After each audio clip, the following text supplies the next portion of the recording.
சொல்லுறது சாமிடா. சாமி கிட்ட மல்லு கட்ட ஆள் இருந்தா காமிடா. ஊத்துக்குடி உப்புதான் நீ ஊத்திக்கிட்டா மப்புதான். 2 கல்லு பூட்டுடா நான் சொல்லுறது ரைட்டுடா.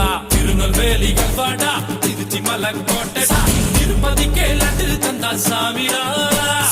இருட்டு கட்ட அல்வாடா இட்லி கட்ட ஆயாடா. உருட்டு கட்ட சத்தம் கேட்டா சாமிடா.